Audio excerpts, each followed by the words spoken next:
kina Mayor Capil. Nung nakaraang hearing, sinabi po ni Mayor, wala po silang alam na agrarian dispute covering the land na tinayuan nung Pogo Hub sa Porac. So atin pong napag-alaman na ang lupang tinatayuan ng Pogo ay actually dapat nang pinamahagi sa mga magsasaka dahil covered po ng CARP o yung Comprehensive Agrarian Reform Program. Andito po, Mayor, mga kasama, yung mga magsasaka at ang pinili po nilang kinatawan ay magbabahagi ng kanilang salaysay. Inilapit na po nila actually ang isyong ito sa aming tanggapan noong 2022 bago pa pumutok yung issue ng illegal na pogo. Pwede po bang lumapit yung piniling kinatawan ng ating mga resource person na magsasaka para makapagsalaysay po?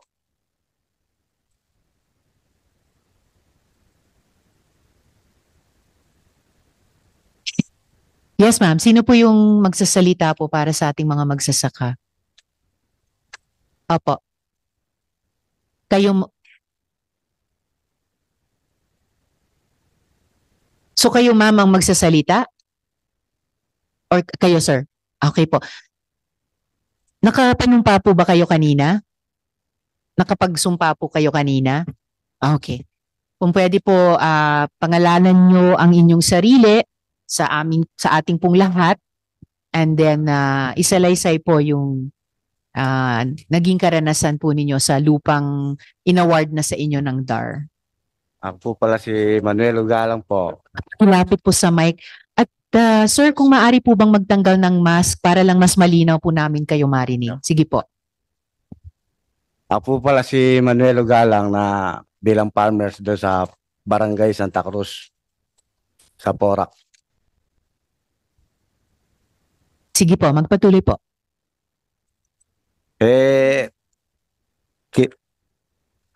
Kinuha po namin yun noong 2003. Tapos meron po tumulong sa amin nga nung si Attorney Carlos. Tinulungan po kami. Siya pong nag-ayos sa mga, siya pong lumakad. Lahat po ng kuwan sa DAR. Kasalukuyan po nagtatanong kami doon. Mr. Galang, paki-diretso lang po yung mic sa bibig ninyo. Apa. Okay po, salamat.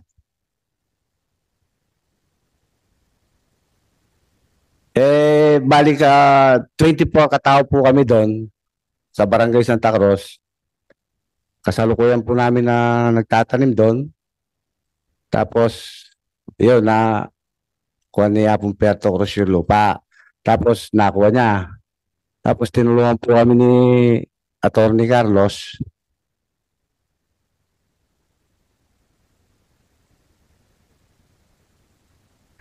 Kasalukuyan po namin nagtatanim. Tapos na-disgrasya po si Attorney nung anong year ba yun?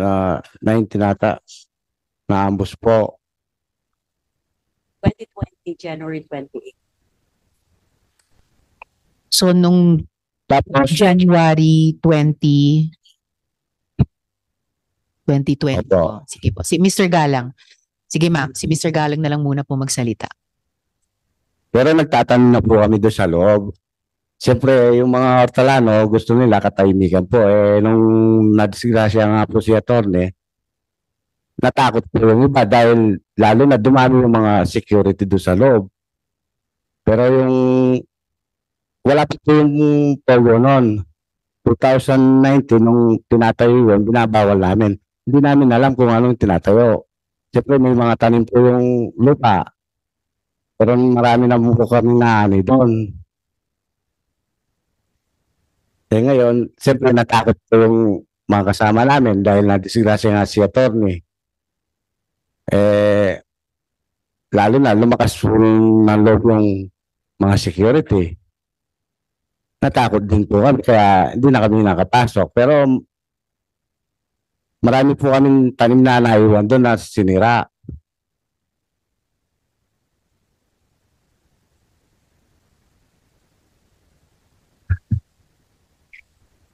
At Mr. Galang, itong ipinapakita natin ngayon na timeline ng PORAC 106 case.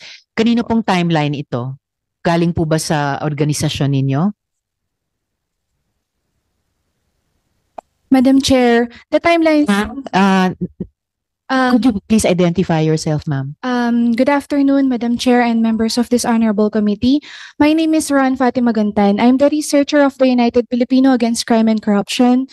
At kami po ang Nakapag-support kayo kanina. Yes, You were able to. Sorry, your name again, ma'am? My name is Ron Fatima Gantan. Rowan Roan Fatima Gantan. I'm a researcher of the United Filipino Against Crime and Corruption. Alright. Sa inyo po itong timeline. Yes, kami po ang tumutulong sa mga farmers. I see. Nanonote ko lang po, Ms. Roan at Mr. Galang, dun sa mga petsa o taon na binabanggit ni Mr. Galang, 2003 halimbawa, na nagsimula na yung coverage, no, yung proseso ng agrarian reform sa lupa nyo, dito sa timeline apparently meron na rin pong application for conversion na na-file. Alam, ba't nawala? Umurong. And then may nabanggit din po kanina si Mr. Galang na yung mga taong 2019 at Yes. saka 2020 na ayon dun sa naunang pahina ng timeline, meron na ring palang nangyayaring una na issue na yung order ng DARCO 2019, pero meron na ring motion for reconsideration with issuance of cease and desist order na na-file at hanggang umabot na yung later years. Meron po bang pwedeng mag-present nung timeline na ito ng case on behalf of the farmers? So si Ms. Rowan po magpe-present. Yes po. Sige po please. I-atras po natin sa unang page ng timeline para ma-present ni Ms. Rowan. Please proceed, ma'am. Good afternoon, members of this honorable committee, Senator Risa Ontiveros and Senator Gatchalian. Allow me to present to you the timelines relative to this land holding. As a brief context, this subject land holding was originally agricultural. It was converted. It was applied for conversion as early as 2003 by Celine Roque and Perth Development Realty Corporation as represented by Mr. Roberto Cruz. On Feb 17, 2003, as we can present in this slide, the application was filed. This application was met with opposition by the farmers. However, despite the oppositions, conversion order was issued on July 25, 2003. Despite this conversion order, they filed an appeal but they lost until the Office of the President appeal. So, in respect of the DAR decision, umalis ho sila doon at hinayaan ho nila because there's a conversion order. However, there are conditions set forth by the conversion. The conversion must commence within 1 year from receipt of the order and it must be completed, the development must be completed within the 5-year period. However, the developers failed to meet this condition. Therefore, the petitioners, the herein PORAC farmers, were prompted to file a petition for revocation. Hence, on August 17, 2018, the petition for revocation was filed by herein PORAC farmers. I'm sorry. Paki-atras natin sa first page para masundan ng lahat yung pinipresent na timeline. Sige ma'am, please proceed. Acting on this petition, an on-site inspection and investigation was conducted by the fact-finding team composed of the DAR officials from Central, Regional, and DAR Pampanga. And based on the findings, on November 25, 2019, DARCO Order Number LUCC 1119-0179, Series of 2019 was issued. In this order, please allow me to quote that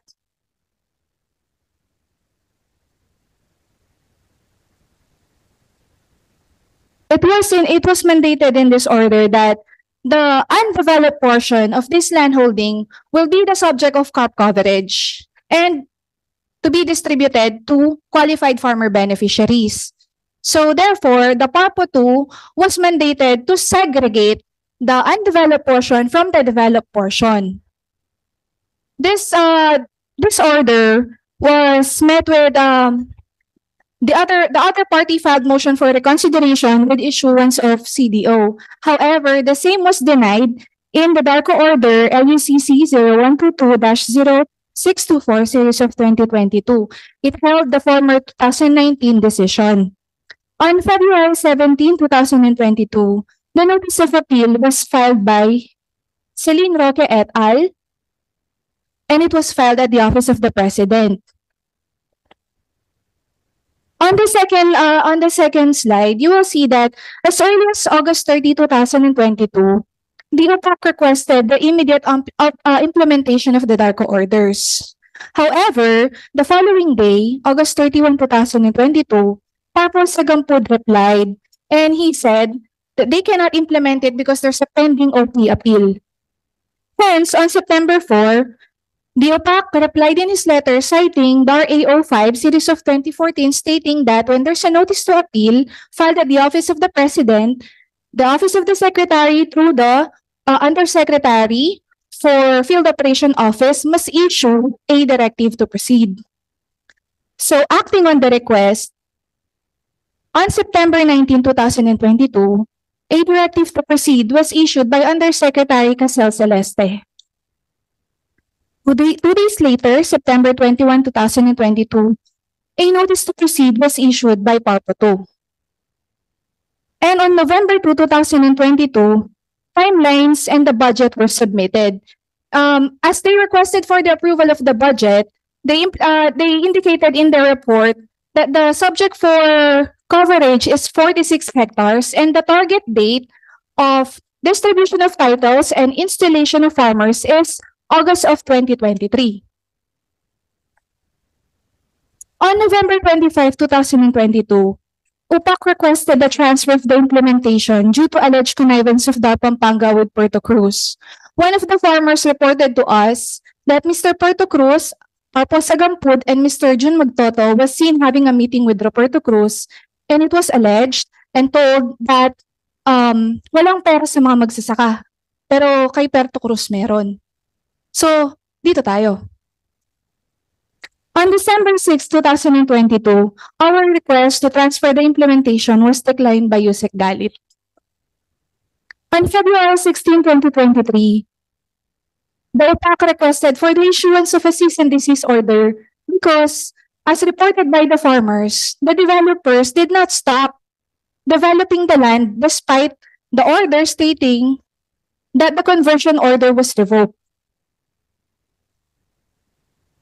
On July 1, 2023, we wrote another letter to the Secretary citing the significant delays in the implementation of the 2019 and 2022 order, and we requested the filing of administrative cases against Yusek Galit and filing of administrative cases against Papo Sagampud for not acting towards the implementation of the orders. On July 20, 2023, Yusek Galit replied that the request for a notice to proceed with the land acquisition and distribution process cannot be granted. On August 26, 2023, OPAC replied citing Memorandum Order 226, Series of 2023. Nagpapasahan po sila ng bola, Your Honor. Ang sinasabi ho ng DAR Pampanga, they cannot proceed because there's no publication yet. There's no certification of publication. Ang sinasabi naman ho ng Central, hindi sila makakapag-issue ng notice to proceed. Ang masaklap lang ho dito, Madam Chair, kapag ho, this is based on our just observations, when it is the developers who apply request to DAR, in just months, the same is being approved. However, in this case, nanalo na ho yung farmer since 2019. Yun pong conversion order, despite opposition, na-decisionan ho yan ng 5 months lang. Ito hong mga magsasaka, maglilimang taon na hong nakikibaka. Pero hanggang ngayon ho, hindi ho pa rin ho nila makamit ang hustisyang nararapat para sa kanila. Maraming salamat, Ms. Rowan. Attorney po ba? Am I addressing you correctly? Hindi po. Alright. But maraming salamat. Napapansin ko rin po yan sa maraming agrarian reform cases, yung discrepancy po sa time. Bago ko tanungin si Mr. Galang kung meron po kayong idadagdag bago po ako magtanong sa DAR, sa pagkakaalam po ninyo, Ms. Rowan Fatima, ano po ba kung mayroon, ano ang koneksyon ni Puerto Cruz sa Pogo? Meron ba? Kina Ms. Cassandra Ong o sa iba pa? Pakipangalanan ng sarili, ma'am. Si Puerto Cruz, Ma'am, magpakilala muna Pala please sa komite. si Pyra Lucas, founder and chairperson ng United Filipino Against Crime and Corruption. Nakapagsumpa po kayo Yes, kanina. po, All right, po. please proceed to answer Yes. the question. Si Puerto Cruz po at kasama si Mayor Jing Capil ay connected po sila. Kilala po niya yung nasa Pogo dahil yung pong lupang yon ay kanyang pinalis o pinakontrata sa iba despite na meron ng DARCO decision noong November 15, 2019.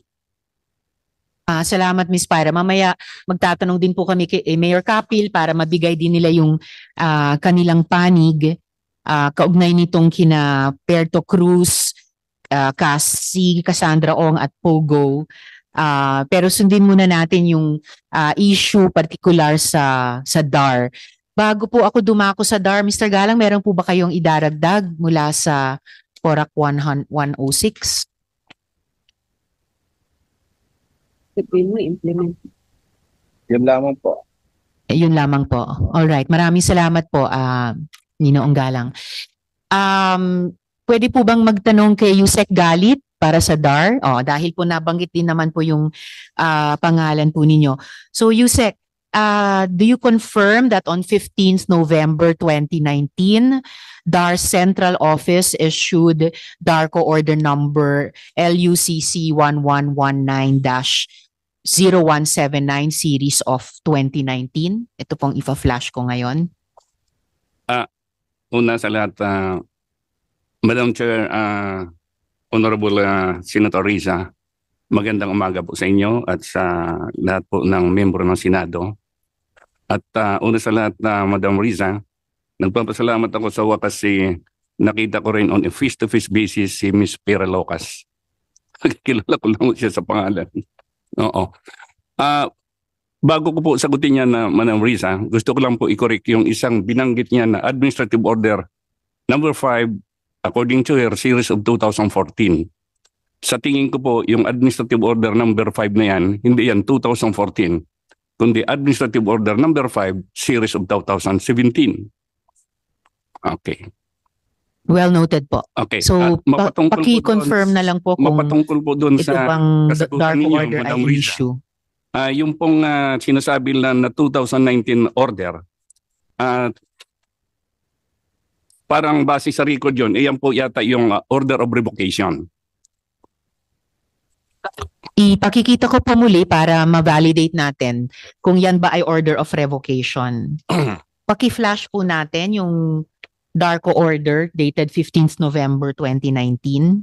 To be precise, Madam Risa, this referred 2019 DARCO order is a partial revocation order of the conversion order dated 2003. And I confirm the existence of these documents, Madam Senator. So yung sinasabi niyong conversion order, yun yung July 25 of 2003. Iyan po yun, ma'am. Nasa timeline din po yan ng PORAC 106. So, pwede ba natin ipakita yung pinapa-confirm ko kay Yusek? Yung DARCO order series of 2019? Para ma-ascertain natin ano ba talaga yung subject ng order na ito. Madam Risa, ito po dito yung hawak ko po yung sinasaad ninyong 2019 partial revocation order. Hawak-hawak ko po.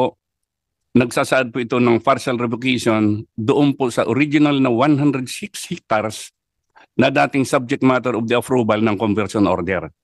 Sinasaad po doon na portion of that property was partially revoked on account of non-development of the subject portion. 106 po o 46 hectares? 106 hectares po, Madam Chair, yung the entire landholding. Those are the subject of the original conversion in the year 2003.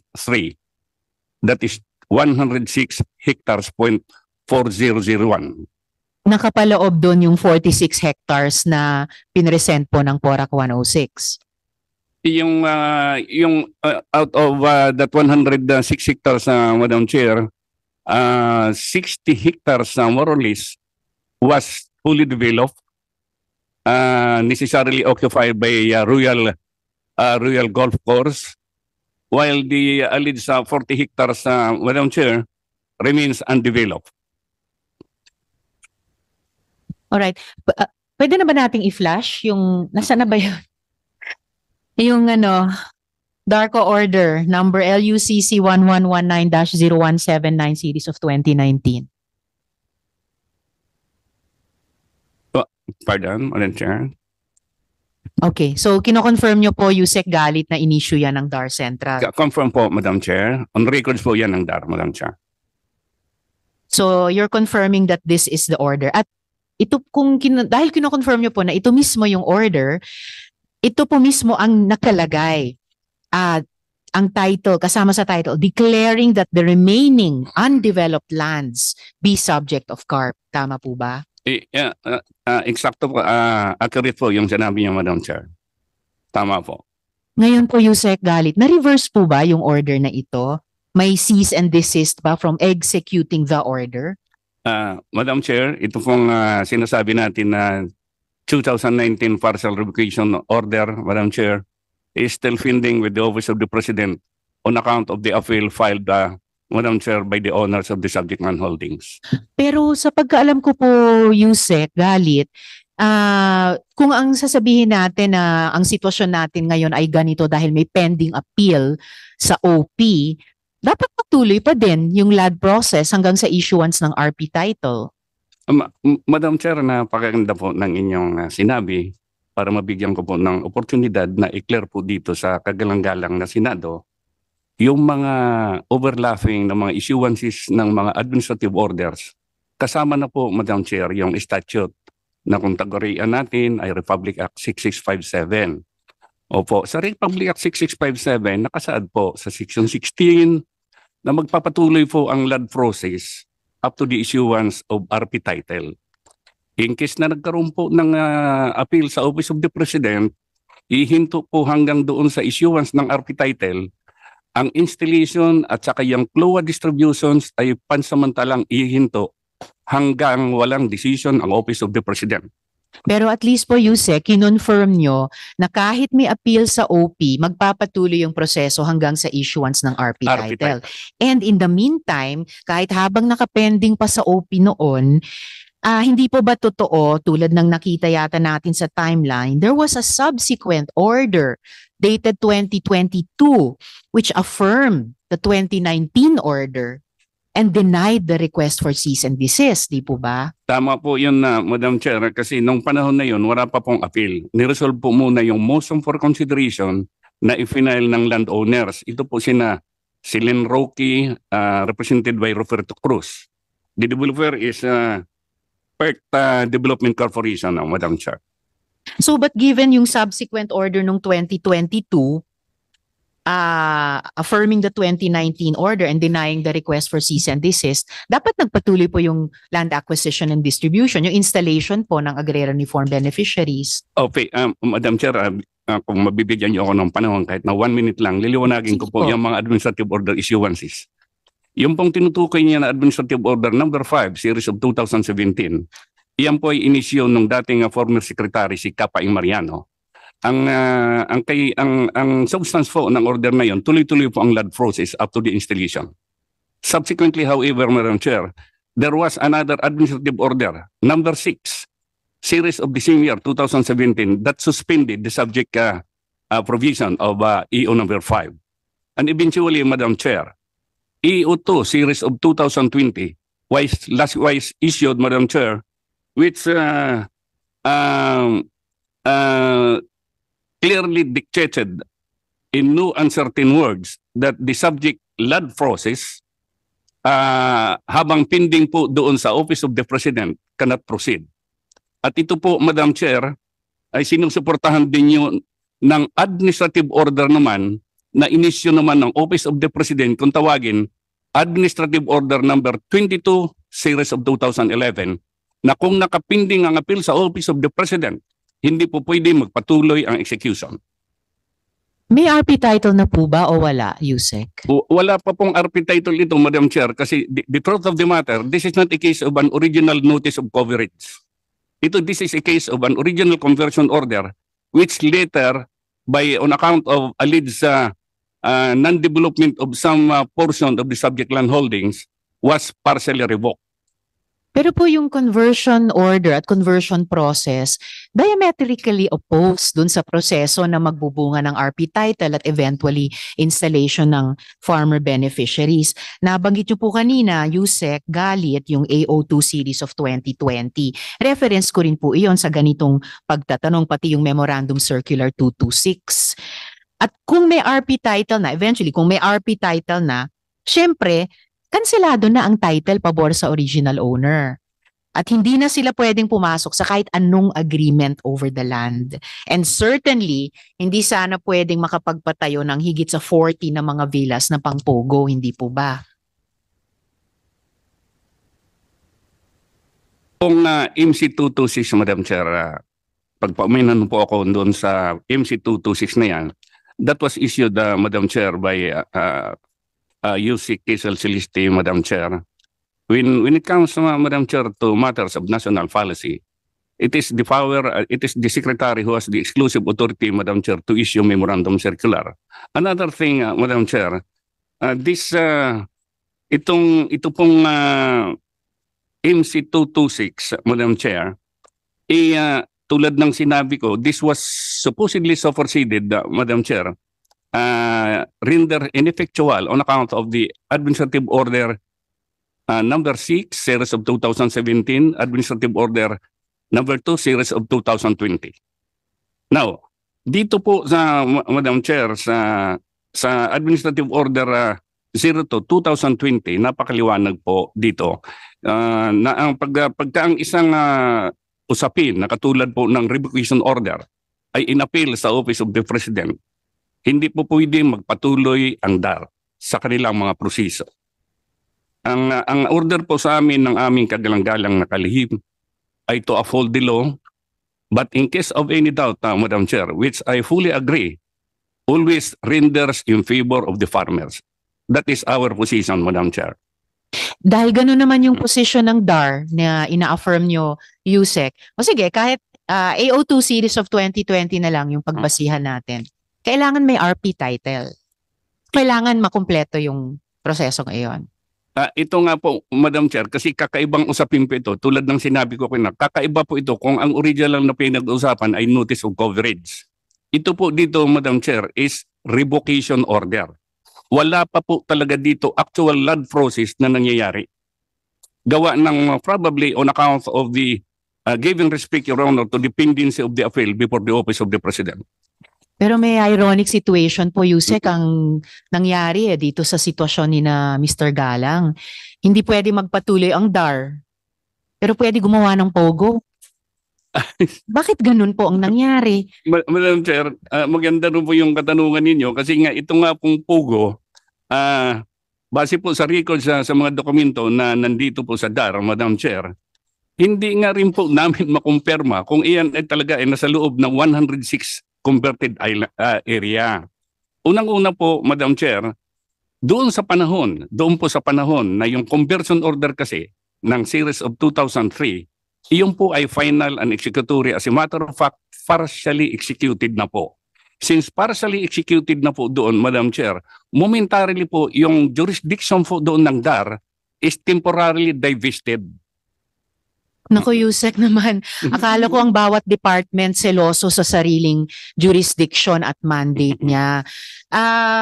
Ang tawag nito, yun na nga, there's that ironic situation na nangyari, and imposible naman siguro na yung pinaglalabang mga hectares ni na Ginoong Galang ay siguradong sa loob ng kabuang area. Otherwise, hindi nag-effort at naglaan ng panahon ng DAR sa maraming proseso at maraming issuances, pabor man o kontra sa interes ng mga magsasaka. Ibig sabihin, meron talagang issue na pinagdedebatihan at kumbaga, ipinaglalaban. O lalo na po, Yusek, kung revoked ang conversion order, ang classification ng lupa ay agricultural. So bakit pa po tatayuan ng POGO? Magiging illegal conversion po yun. And darang nakakaalam yan.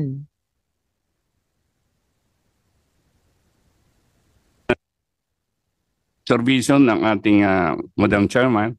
Pero ganito po ang pangyayari niya na, Madam Chair.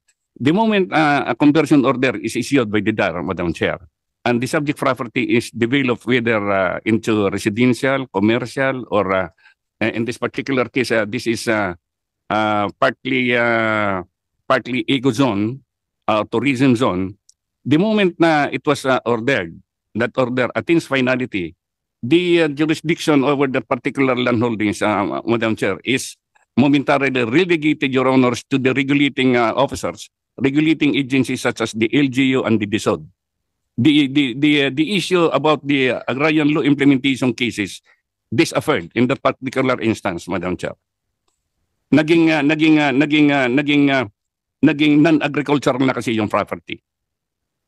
Again, Yusek, talagang nagugulat ako kapag yung mga department ay hindi nagko-compete sa isa't isa para ibida yung constituent na ipinaglalaban nila. At kung masyadong mabilis i-seed, no? Whether sa LGU or kahit sa DSUD or sa ibang departments. Masanay po ako na yung executive, yung bawat department o attached agency ay ipaglalaban talaga yung kanila. And I'm sorry to say, pero sa totoo lang, this is consistent with the pattern that I'm seeing from DAR. Gaya po ng nabanggit ni Miss Rowan kanina na bakit pag magsasaka, ang ganit-ganit ng sistema. Bakit po pag mahirap, lalong pinahihirapan? So, ironic, baliktad talagang nakaka-frustrate. Kaya po, umihingi ng tulong ang mga magsasaka sa DAR kasi kayo dapat ang champion nila sa cabinet. Hayaan nyo na yung ibang stakeholders. Meron naman silang sari-sariling champion sa cabinet as proper sa gobyerno natin. And then sa level nila sa cabinet, kung sino yung pinaka may karapatan sa batas ay yun ang dapat mananaig. But okay, so if we will put the past behind us, sabihin natin, ano po yung maitataya nyo, Yusek Galit? Ano ang maitataya ng DAR sa mga magsasaka sa public hearing na ito on record tungkol sa anong gagawin ng DAR para i-distribute yung landholding kina Ginoong Galang? Madam Senator, dalawang bagay po ang sasabihin ko sa inyo po. Unang-una po, gusto ko pong ibalikan konti yung bagay na yung tungkol sa conversion order.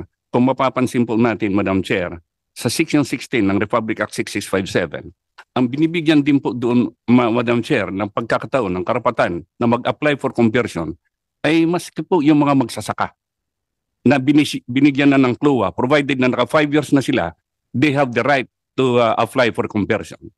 Then, likewise, the landowners have the right, Madam Chair, to apply for conversion. Napakaliwanag mo yan sa 6657 na sa tingin namin, Madam Chair, gawa po ng Kongreso, sumusunod po ang DAR. At kalawa po, Madam Chair, doon sa sinabi ninyo na kung anong magagawa ng DAR, gusto ko pong ipabigay ito na isang unsolicited advice, Madam Chair, doon po sa grupo ni Pyra Lucas na nag-i-invoke doon sa execution dito sa conversion order na hindi pa nakakarating sa final and executory character, na mas maganda na isama na nila, Madam Chair, yung issue whether or not with that revocation order the DAR should proceed immediately with the coverage of the same.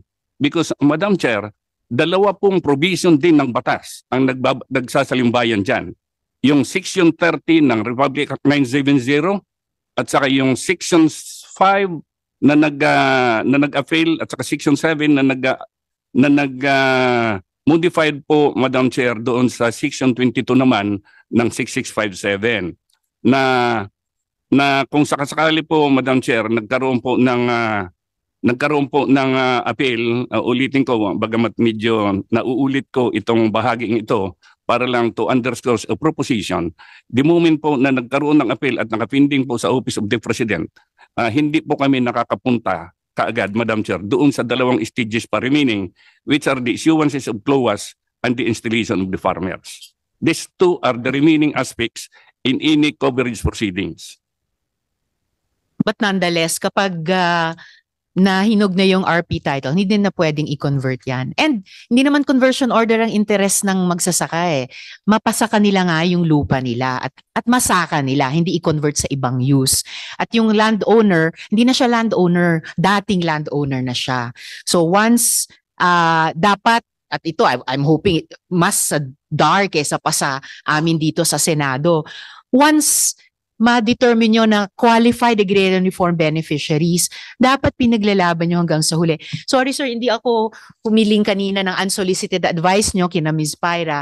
Yung solicited na commitment po ninyo kina Ginoong Galang ng PORAC 106. Meron po ba kayong maitataya sa kanila na maipagtagumpay na yung kanilang pagmamayari ng lupang iyan sa harap ng Madam komite? Chair, unang-una po, kami po sa present administration namin, sa Pangulo ni Secretary Conrado Estrella, Madam Chair, ang puso po namin ay sa mga magsasaka.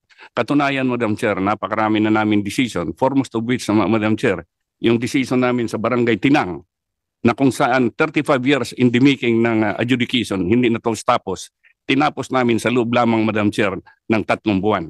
Kung saan ngayon na-install na namin yung aming mga farmers, na 35 years hindi ma-install. Nga lang, dito po, Madam Chair, dito po sa pagkakataon nito, dito po sa insidente na to, unang-una po, gusto ko pong ipabatid sa inyo na kung sakasakali po dumating sa panahon na naging final yung revocation order at pupunta na kami sa coverage, hindi rin po automatic, Madam Chair, ito pong mga pasensya na sa mga tao na ninipresent ni Ms. Pyra Lucas, hindi rin po automatic na sa kanila mabibigay ang lupa. Kasi magkakaroon po rin yan ng land process.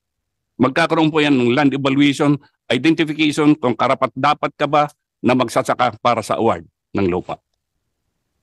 Opo, Yusek. And in fact, tumagal na ng 5 taon. More than enough time na magawa po yung processing yon. Anyway, actually po, may kalokohan pa dito eh. Sa totoo po, ang mga farmers may affidavit na nagulat sila na may deeds of sale na. So hindi lang po biglang may pogo na naitayo sa lupa nila, may deeds of sale pa. In any case po, nananawagan na lang po ako. I'm sad na walang maibigay na mahigpit na pagtataya ang DAR dito sa kaso ng PORAC 106. Nananawagan na lamang po ako sa good executive secretary na alam ko ay chair din ng PAOK na invested sa pagtingin sa mga illegal activities sa POGO. There is an appeal before the OP on a land holding that is the very site of the PORAC POGO. And the chair hopes that this matter can be put to rest at sa panig din ng ating mga magsasaka. Maraming mic nyo, Yusek. Sama po ninyo, Madam Chair, ang buong DAR family, Madam Chair, sa pagsugpo dito sa mga illegal na pugo. Salamat po. Makakasa po kayo dyan, Madam Chair. Maraming salamat. Pero okay lang po, may iba pang kapwa agencies nyo na talagang tutok dyan.